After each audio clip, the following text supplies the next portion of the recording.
So knowing the negative effects of not being on medication, our members said, rather give us the expired drugs. We would rather take expired drugs than not take anything. Meanwhile, critically needed antiretroviral drugs remain locked up at the port for the past 3 months because government has failed to provide the funding to clear it. It's a very sad situation. They've been delayed in being released because of the fact that the port charges or clearance charges have not been paid.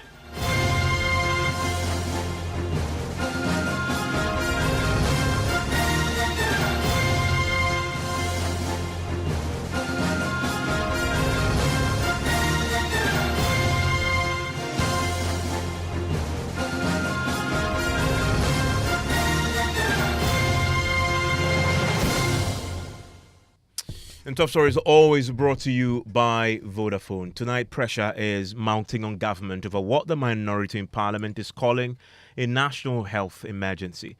It has emerged today that there is a nationwide shortage of antiretroviral medication. The shortage is so bad it has compelled persons living with HIV to beg for expired drugs. Listen to LCIM, is the national president of the network of persons living with HIV. I want to make one clarification. None of us were given expired drugs. When our clients, our members went to the facility for their medication, they were told that, there were no medication. All that they had were drugs that had expired. We know the batches. And then we always make sure that what we are given is, within the time frame that we could take them safely. These medications expired in September, just a few days ago. So knowing the negative effects of not being on medication, our members said, rather give us the expired drugs. We would rather take expired drugs than not take anything. So that was what happened. Of course, they were not given that medication because they were expired. So that was where the issue of expired drugs came into the story. No health staff gave us expired drugs. Our members said they would rather take expired drugs than no medication. And we had the details of this also from the Ghana AIDS Commission and what has led to this particular shortage. Fresh stocks of the drugs have been held up at the port since July this year because the Ministry of Health is simply unable to pay the AU, ECOWAS and COVID-19 taxes on the consignment. Listen to the Director General of the Ghana AIDS Commission, Dr. Treme Etiahene. It has come to our attention, and I need to clarify that the reference to build-up of resistance is, in my view, far-fetched at this point. There is potential, but there is no evidence presently that is happening. But it's a very sad situation because, as Fred reported, which was confirmed by Mrs. LCIA, the drugs are at the port. They've been delayed in being released because of the fact that the port charges or clearance charges have not been paid from the Ministry of Health, that the Ghana Health Service made the payment, and so the process of getting these medicines out of the port. There are tax waivers. That is one of the misunderstandings of the situation, but the Parliament of Ghana has granted tax waivers for all Global Fund related donated drugs, equipment, and all the related logistics. What is happening is that we have ECOWAS levy, we have AU levy, and as a country, a member country, we are under obligation to collect those taxes for these regional bodies. So whose responsibility is it to pay for these taxes? Oh, it's government of Ghana through the Ministry of Health. There are concerns about expired medications being taken and those meant for children. That is worrying, isn't it? It is. It is. And it's even more worrying when it is being administered by health professionals. And so this matter is being taken seriously by the Ministry of Health and Ghana Health Service. And I believe this will be resolved immediately.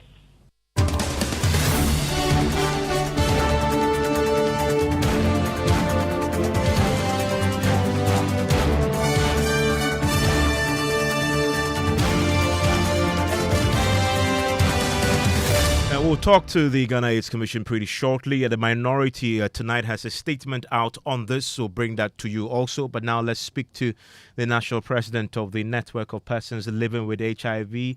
Joining us right now is Elsie Aye. Hello, Madam Aye. Thanks for your time on Top Story. Thank you. And how long has this shortage persisted? I got news about the shortage in August this year. And that was potential shortage because it was in isolated facilities across the country. And usually when that happens, we consult other facilities that may have some in excess and then, borrow from them. And so that had been the stopgap until this stage where no one could had any excess to share, and then there was shortage in many facilities. So how have you been coping? Well, the first thing we did was what we did, putting this thing out there to the public domain, because there's nothing we can do. We need to take our medication. We need to take our medication religiously. And if at this stage the medications are still stuck in the hub, but we don't know how long it will take to get them out, when we will be able to access it. I know you are in constant touch with the Ghana AIDS Commission, the Ghana AIDS Control Program. Have you received any official explanation why this is the case now? No, we haven't received any official information. It's just that what we had said is happening. Like, we are being given some other medication as a stopgap. We're told that it is due, the guidelines to handling those situations are being followed. So we should rest assured that whatever we are given or whatever steps are taken is in our own interest. But that's the information I received. But if I hadn't shared it, widely, because apologies, I'm having a challenge here. If you can speak directly into the phone, I'll be very grateful. Reposition for me, please. Can you hear me? Yeah, I can hear you. Can you hear me now? I can, yes. And okay. I heard you say earlier in an earlier interview with us that it's some of your members were actually even compelled to say, just give me the expired medications you have. That clearly shows that it's reached a crisis point. Is it that bad? Yes, it is true. Because usually we are given medication for 6 months or 3 months. And then it's been 1 month and 1 month each time, and people have been complaining.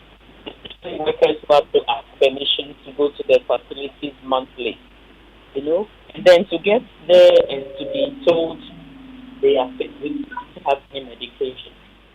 But we know that some of the medication had expired just a few days earlier, and that was why people asked to be given those ones for taking them. Apologies because of the terrible connection. Let's see if we can re-establish a connection with the president of the Network of Persons Living with HIV as we begin to appreciate the nature of what he says is a crisis point now, where persons living with HIV are now begging to be giving expired medication. Well, tonight the minority has issued a statement on this. My colleague James Avegis in the studio with details of this. And the minority, they are not relenting at all in making some very strong demands, both of the finance ministry, of the health ministry, and the government generally. Evan, so first, the minority pointed to some other key issues apart from the drugs. First, they say that, quote, there have, however, been gaps in funding programs such as educational campaigns and treatment. These funding gaps have increased due in part to government lack of commitment to HIV/AIDS fight as a whole. Now, they say that in 2019, even before COVID-19 and the Russia-Ukraine war, Ghana lost more than $19 million from PEFRA and $2 million from the Global Fund due to failure to meet its co-funding obligations. Now, from 2021 to 2023, government had co-financing obligations of $17,138,000 to the Global Fund, but paid only $4.2 million, leaving a balance of approximately $14 million. Now, the Ghana currently risks losing another $30 million by early next year due to its continuous failure to pay its share of the counterpart funds to the Global Fund. Now, Evans, this is where their demand comes in. They are demanding three things. One, that the Ministry of Finance, as a matter of urgency, issue the necessary tax exemption waivers to ensure that immediate clearance of the antiretroviral drugs and other medical equipment and consumables. Two, implement an automated tax exemption waiver system for medical consumables and equipment to curtail needless delays in clearing such items at the port. And finally, institute reforms at the Ministry of Finance and Economic Planning to ensure that systemic failures that lead to needless delays in the performance of its functions are eradicated. And so, Evans, those are the three demands, apart from the fact that Ghana has been failing to meet its co-funding obligations to some of these drugs that are donor funded by some international NGOs. They want immediate clearance, some measures to be put in place to facilitate automatic clearance of these essential items from the port moving forward. And a short while ago, we've been speaking on the Pulse on the Joy News channel to Dr. Cheme Tiahini, who is the Director General of the Ghana AIDS Commission. A 5-year period, the funding gap is around $445 million. Now, it is so because all the commodities that we use are imported. They are not manufactured here. And we use hard currency to procure them.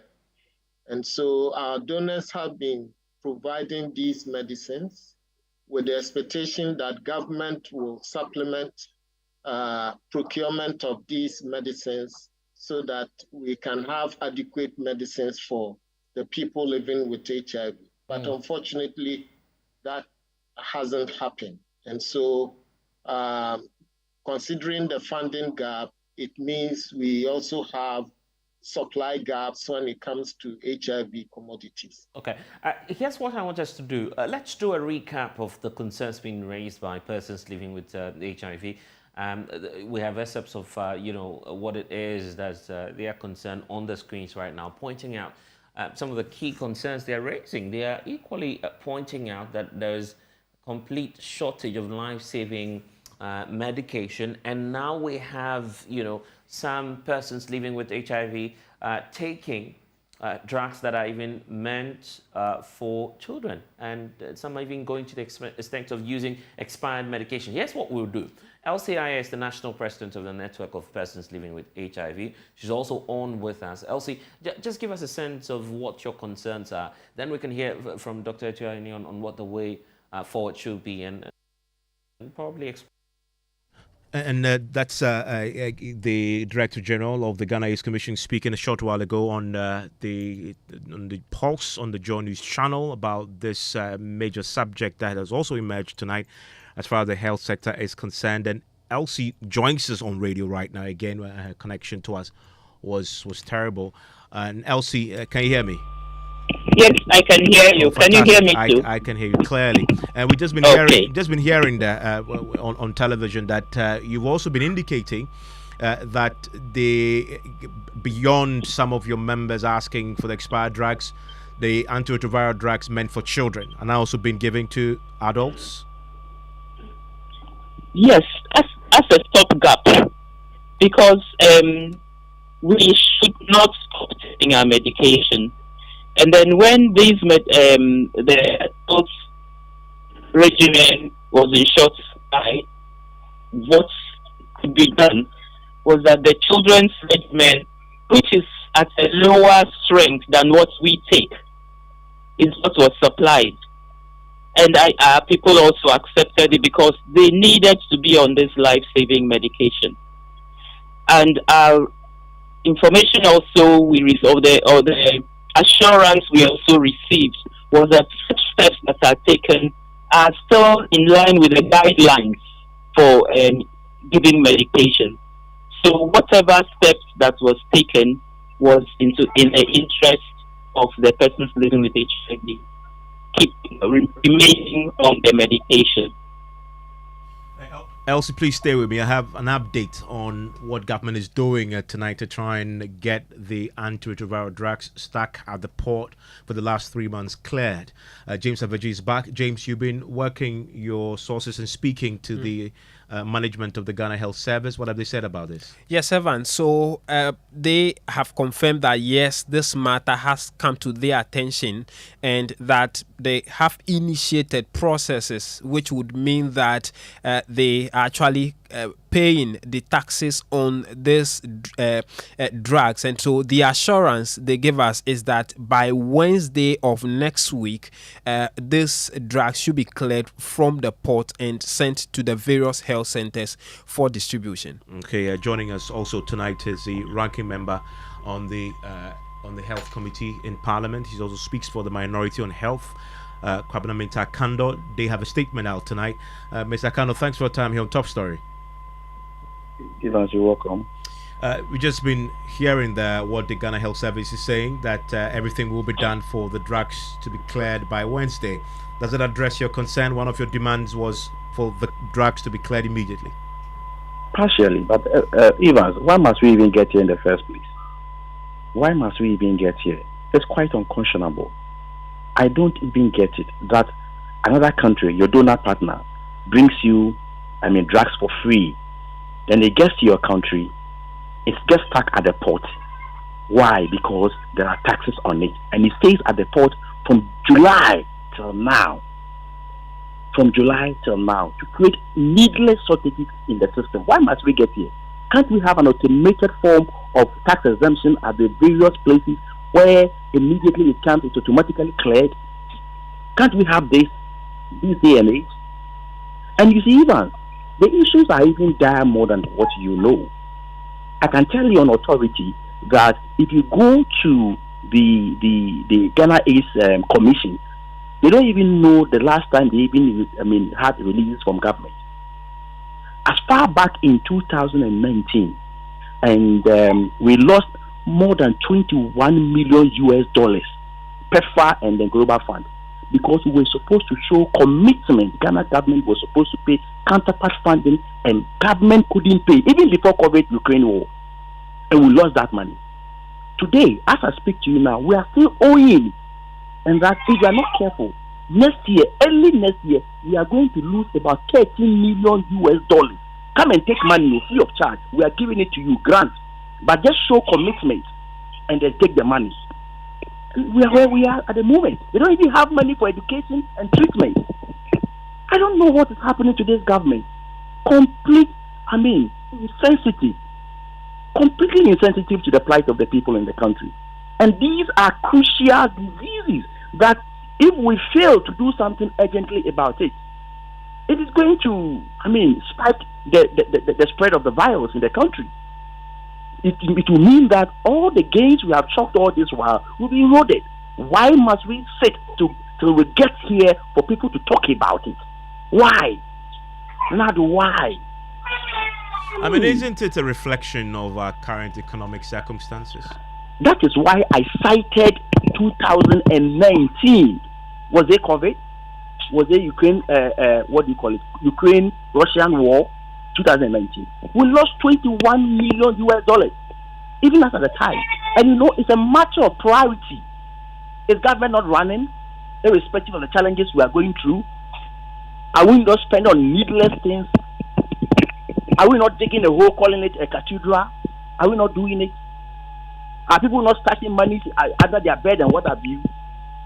We must prioritize. At least, as for the health sector, it's a very sensitive and a crucial sector that the government must show sensitivity, must be very sensitive to that particular sector. Evans, why must we always shout on government to do what is needful? Why? The Director General of the Ghana AIDS Commission says the taxes in question are the AU, ECOWAS, and COVID-19 taxes. When it comes to these particular drugs and these taxes, when they want an exemption, it will come through Parliament.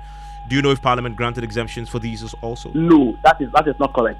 It is when we grant exemptions, okay, we don't issue the details of those exemptions.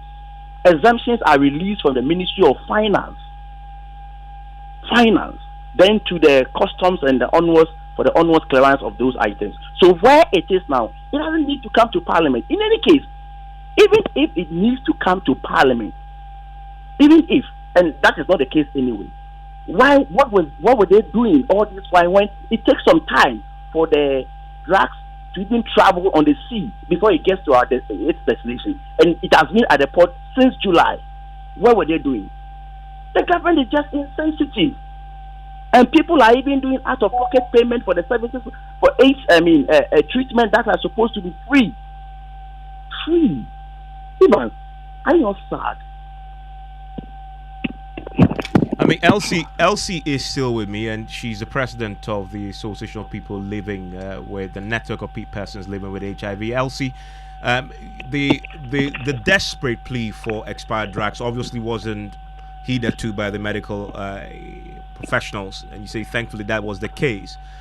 You've talked about another stopgap measure, which is the administering of the antiretroviral drugs meant for children. Is that all you have currently going on?